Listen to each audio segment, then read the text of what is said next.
मानस श्रृंखला में आज का विषय द्वेष। मन की गति दोनों ओर होती है, ऊपर भी नीचे भी, सकारात्मक और नकारात्मक।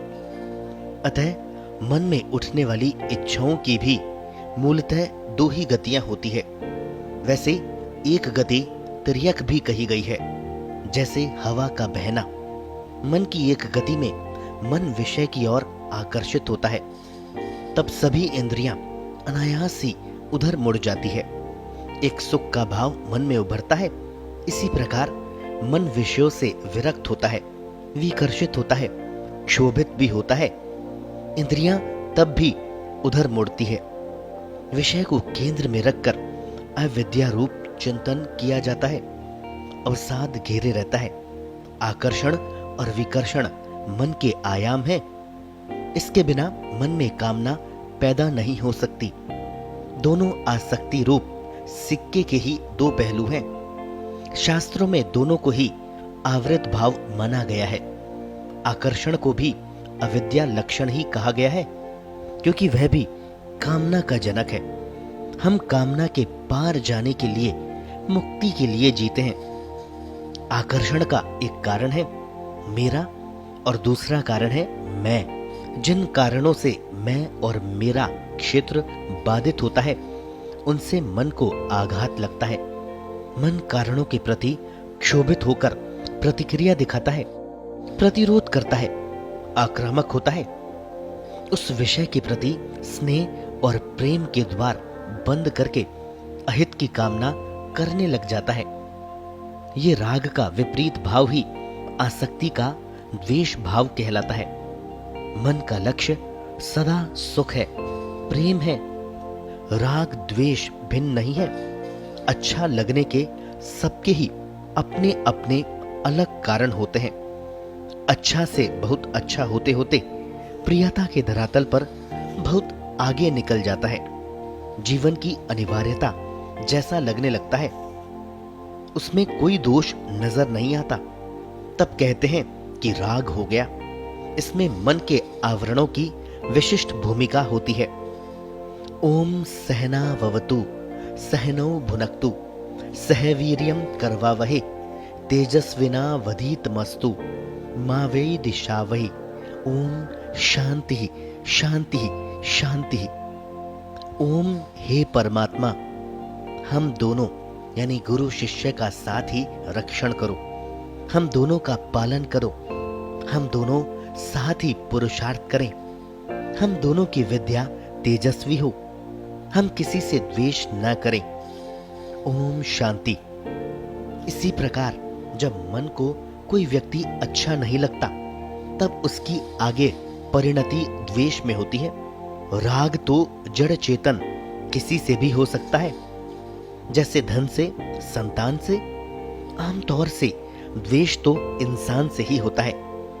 आज तो द्वेष सहज रूप से हर क्षेत्र में देखा जा सकता है, क्योंकि पूरा विश्व भौतिकता के पीछे भाग रहा है।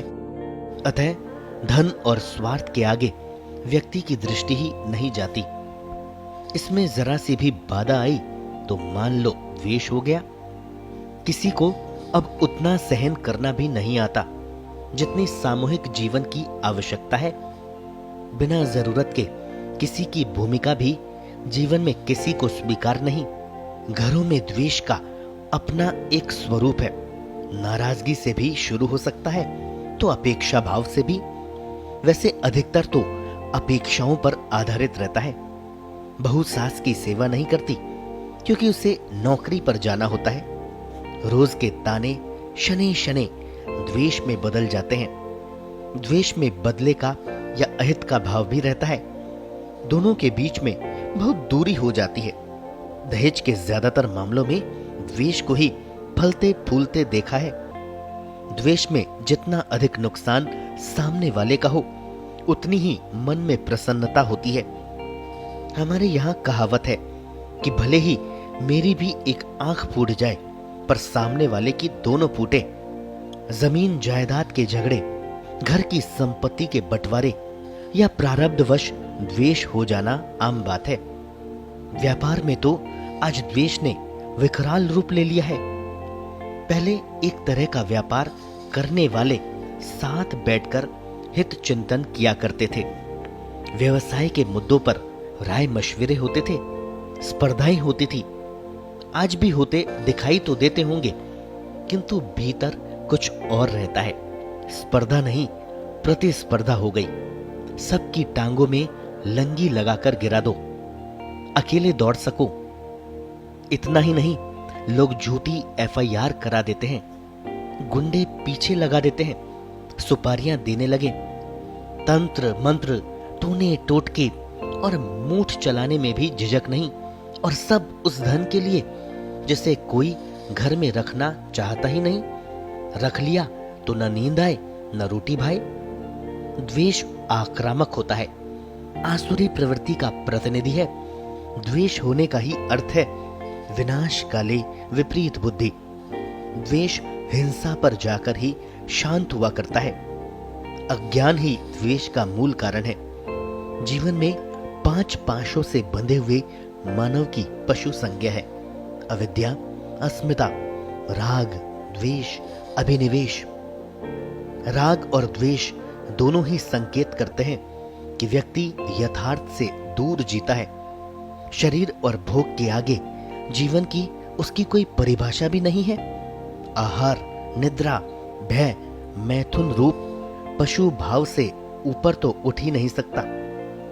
ऐसे व्यक्ति जब सामर्थ्यवान भी हो जाते हैं तो कहा जाता है कि अमुक व्यक्ति रावण हो गया, ईश्वर उससे रुष्ट हो गया, उसे इतना भोग दिया कि ईश्वर के अस्तित्व को भी स्वीकार नहीं करता। ईश्वर समय समय पर कष्टों के द्वारा चेतावनी भी देता है, जिसको वह समझ नहीं पाता। कई स्वजन और परिजन काल के मुंह में भी चले जाते हैं। ऐसे व्यक्ति मन से किसी को प्यार नहीं कर सकते, बात बात में आहत हो जाते हैं, अहंकार को ठेस पहुंच जाती है, समाज के भी आसानी से काम नहीं आ सकते। राग और द्वेष दोनों मन की ही अवस्थाएं हैं, दोनों ही मन की अवधारणाओं पर आधारित है, दोनों ही प्रवाहमान स्थितियां हैं जो मन की चंचलता के कारण होती है। जीवन प्रेम पर प्रतिष्ठा पाता है, द्वेष शत्रुता पर टिका रहता है। कभी कभी व्यक्ति प्रतिक्रियावश भी द्वेष करता है। जीवन के अनुभव उसे इस पटरी पर चढ़ा देते हैं। घर का वातावरण व्यक्ति को बाहर भी द्वेषपूर्ण जीवन से जोड़ देता है। व्यक्ति जब धन के पीछे भागेगा तब उसकी बुद्धि भी जड़ हो जाएगी, उसकी चेतना मर जाएगी। द्वेष व्यक्ति को संवेदनहीन बना देता है। एक महत्वपूर्ण बात यह है कि अच्छे व्यक्ति को बुलाया जा सकता है। द्वेष का पात्र दिमाग में, मन में सदा जागृत रहता है। वह जीवन को पूरी तरह आवृत कर लेता है। मन में अच्छे भाव पैदा ही नहीं हो पाते। खोटे विचार रक्त को दूषित करते हैं, शरीर को रोगग्रस्त कर देते हैं। इनका सामने वाले पर कोई प्रभाव भी नहीं पड़ता। उसे तो मालूम ही नहीं कि आपके मन में क्या चल रहा है। द्वेष के कारण व्यक्ति केवल नकारात्मक कार्य की ओर प्रवृत्त होता है, नए कर्मों के बंधन पैदा करता है। ईश्वर ने जो सुख दिया उसे न तो भोग पाता है, न ही उसके लिए ईश्वर का आभार व्यक्त कर पाता है। सामने वाले का भाग्य भी बदलना किसी के बस की बात नहीं। तब क्यों अपना धन, शक्ति एवं अमूल्य समय इसमें खर्च किया जाए? उसकी प्रशंसा करना सीख लिया जाए तो आप तो अपनी रेखा को नित्य बड़ा करते चले जाओगे।